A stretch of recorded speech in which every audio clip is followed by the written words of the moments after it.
নমস্কার বন্ধুরা, আজকে আবার সকাল সকাল একটা ব্লগ নিয়ে চলে এসেছি তোমাদের সামনে। সবাই কেমন আছো বন্ধুরা অবশ্যই জানিও। আমি মোটামুটি ভালোই আছি।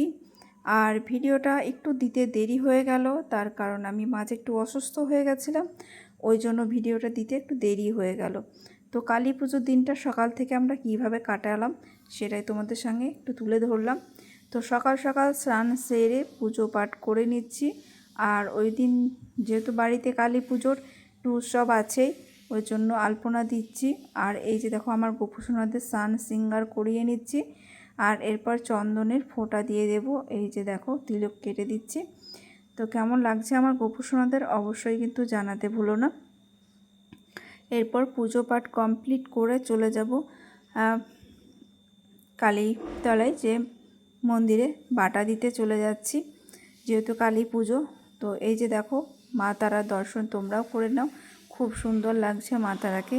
তো তোমাদেরকে একটু দর্শন করিয়ে দিলাম। আর এরপর দেখো বাটা দিয়ে চলে এসে আমাদের যেহেতু আজকে প্রদীপ দেওয়া, আর ওই প্রদীপ দেওয়ার দিনকেই আর কি 14 শাক খেতে হয়। আর সেই জন্যই 14 শাক এই যে দেখো বাড়িতেই তুলছি। আর নানা রকমের শাক বাড়িতেই রয়েছে, সেটাই তুলে নিচ্ছি। আর এই ধরনের নিয়ম তোমাদের কার কার আছে অবশ্যই জানিও, যে কালী পুজোর দিনকে 14 শাক খেয়ে আর কি 14 প্রদীপ দেখাতে হয়, 14 পুরুষকে যেটাকে বলে। আমাদের তো এই নিয়মটা রয়েছে, তোমাদের এরকম কার কার নিয়ম আছে অবশ্যই পারলে জানিও। আর এই যে দেখো বাড়িতেই টুকিটাকি শাক তো আর লাগাতেও থাকি, আর কিছুটা আপনার হয় তো সেগুলো নিয়ে আর কি মাঝে সাঝে বাড়িতে এরকম টুকটাক করে শাক তুলে তো খাওয়াই হয়। আর আজকে যেহেতু 14 শাক লাগবেই, ওই জন্য 14 শাক তুলেই নিয়েছি। তো বাড়িতে কত রকম শাক তুলেছি সবটাই তোমাদের সাথে দেখাবো। আর আমি আবার তোমাদের দাদাভাইকে শাকগুলো তুলে আর কি ভালো করে বেছে রেখে দিতে বলবো। আর তারপর তোমাদের সাথে দেখাচ্ছি যে কত রকমের শাক তোলা হলো।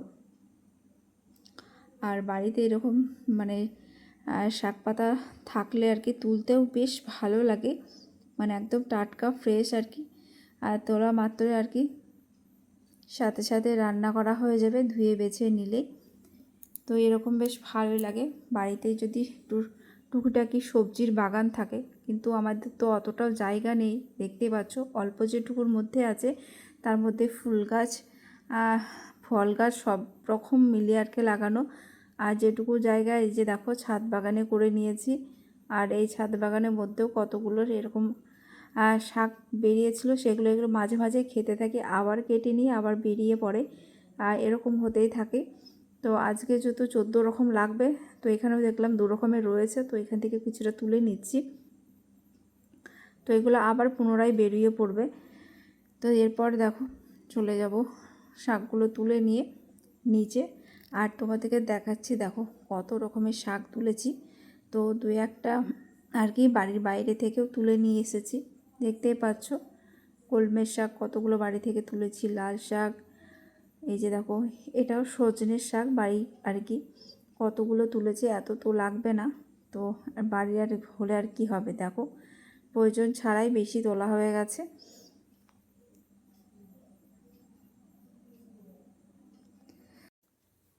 আর এরকম সব রকম শাক মিলে শাকটা খেতে যা দুর্দান্ত স্বাদ হয় কি বলবো। মানে একরকম বাজার থেকে তুলে নিয়ে আসা যে শাকগুলো হয় কেনাগুলো, সেগুলো খেতে আমার অতটা পছন্দ হয় না। এরকম স্বাদ মিশেলে শাক হবে, খেতে বেশ ভালো লাগে। স্বাদের শাকটা মানে শাকের যে স্বাদ একদম একটা অন্য লেভেলের হয়। আর এরকমভাবে শাক খেতে তোমাদের ভালো লাগে কিনা অবশ্যই জানাতে পারো। তো দেখতে পাচ্ছ কত রকমের শাক আমি গুনে গুনে দেখছি, 16 রকমের হয়ে গেছে, যেখানে 14 রকমের দরকার 16 রকমের করে ফেলেছি। আর তোমাদের দাদাভাইকে বেছে রাখতে বলেছিলাম, আর এইভাবে একদম আলাদা আলাদা করে বেছে রেখে দিয়েছে। তো তারপর শাকটা ভালো করে ধুয়ে বেছে নিয়ে এই যে কেটে একদম কড়াইয়ের মধ্যে দিয়ে দিয়েছি ঝটপট করে আর কি সমস্ত কিছু রান্না হয়ে গেছে। তো এই শাকটা করলে আর কি আমার রান্নাটা দুপুরে কমপ্লিট হয়ে যাবে। আজকে যেহেতু কালী পুজোর, সেই দিনকে কালী পুজো পুরো নিরামিষ রান্না হয়েছে, তো শাকটাও পুরো নিরামিষভাবে করেছি। আর এরপর চলে যাব, তারপর সারাদিন কিভাবে করলাম সেটা তো তোমাদেরকে দেখালামই। এরপর আমাদের সন্ধ্যাবেলায় প্রদীপ দেওয়ার যে সময়টা সেটাই তোমাদেরকে দেখাচ্ছি। আর এই যে ছাদে দেখো আলপনাটা দিয়েছি। আর এখন আলপনা দিতে গেলেও আমার এখন অনেকটাই সমস্যা হয়, যেহেতু বসতে পারি না নিচে, আর ওই জন্য আর কি সমস্যাটা বেশি হয়, মানে ঝুঁকে আর কি আলপনাটা দেওয়া অনেক কষ্ট হয়ে গেছে। আর এরপর সন্ধ্যাবেলায় সন্ধ্যা দিয়ে দিয়েছি। তারপরে এই যে 14 পুরুষকে প্রদীপ দেখানোর সময়, যেহেতু দেখছো শ্বশুরমশাই প্রদীপ নিয়ে ঘুরছে, তো 14 প্রদীপ দেব এবার সবাই মিলে আর কি। তো আমি তোমাদের সামনে একটু সামান্য কিছু তুলে ধরলাম সময়টা। আর এইভাবে 14 প্রদীপ নিয়ে ঘোরা তোমাদের আছে কি না জানিও, যারা যারা আমার ভিডিওটা দেখছো। তো প্রদীপ দেখছোই, এদিকে অনেক প্রদীপ যেহেতু ছাদে করছি, হাওয়া দিচ্ছে, হাওয়ার কারণে আবার নিভে যাচ্ছে। কালী পুজোতে কি হয়, এরকম বাতি জ্বালালেই আর কি নিভে যায়। খুব সাবধানে আর কি নিয়ে যাচ্ছি, আর ঘরে দিয়ে দিতে পারলেই আর কি আর নিভবার সময় সম্ভাবনা থাকে না। তো ঠাকুরকে একটু দেখিয়ে দিলাম, তারপরে দিয়ে দিচ্ছি। আর আমাদের এভাবে কাঁচা মাটি দিয়ে প্রদীপ বানিয়ে তারপরে আর কি 14 প্রদীপ দেওয়া হয়। তো এখন তো রয়েছে যে বাজার থেকে কিনে দেয়, কিন্তু আমাদের এখনও এই নিয়মটা রয়েছে, কাঁচা মাটি দিয়ে বানিয়ে সঙ্গে সঙ্গে আর কি তারপরে প্রদীপ দেওয়ার নিয়ম রয়েছে। আর এরপরে এই যে দেখো সবাই বললাম একে একে সবাই আমাদের বাড়ির যতগুলো সদস্য রয়েছে সবাই মিলে আর কি প্রদীপ দেওয়া হয়েছে। তারপরে কিছুটা বাজি ফুটিয়ে নিচ্ছি। আর এই বাজি ফোটাতে বেশ ভালোই লাগে, তোমাদের কেমন লাগে জানিও। তো আমি আমার মেয়ে, এই যে দেখো মেয়ে তো বোম ফাটাচ্ছে। তারপরে তোমার মেয়ের তো বেশ সাহস আছে বলতে পারো, তো চকলেট বোমগুলো নিয়ে এসেছে আর নিজে নিজেই ফাটাচ্ছে। মানে আমি তো কোনো দিন ওই দিকে আর কি ভয়ে যেতে পারি না।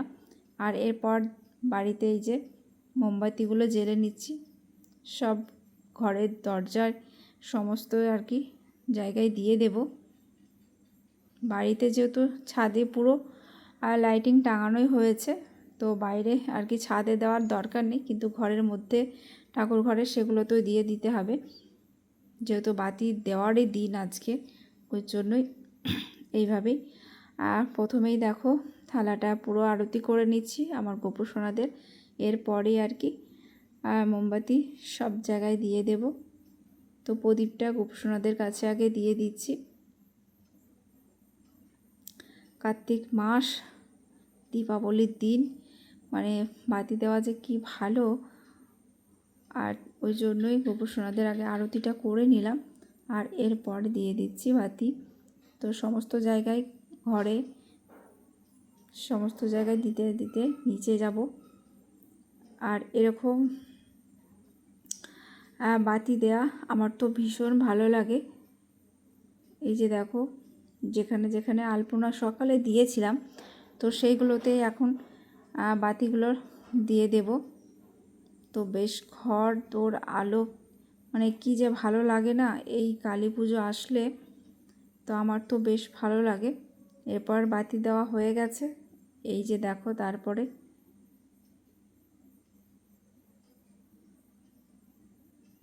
আমার মেয়ে যে এই যে দেখো বাজি ফোটাতে ব্যস্ত।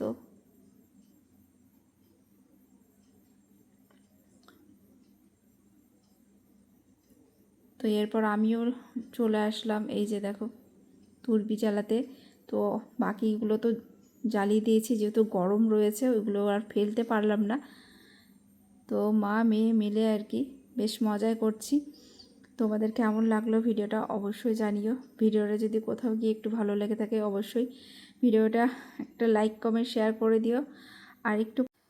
আর সবাই একটু পাশে থেকো, আর আমার চ্যানেলটি সাবস্ক্রাইব করে পাশে থাকা বেল আইকনটা প্রেস করে দিও, যাতে নতুন ভিডিও আপলোড করতেই সাথে সাথে তোমাদের কাছে নোটিফিকেশন পৌঁছে যায়।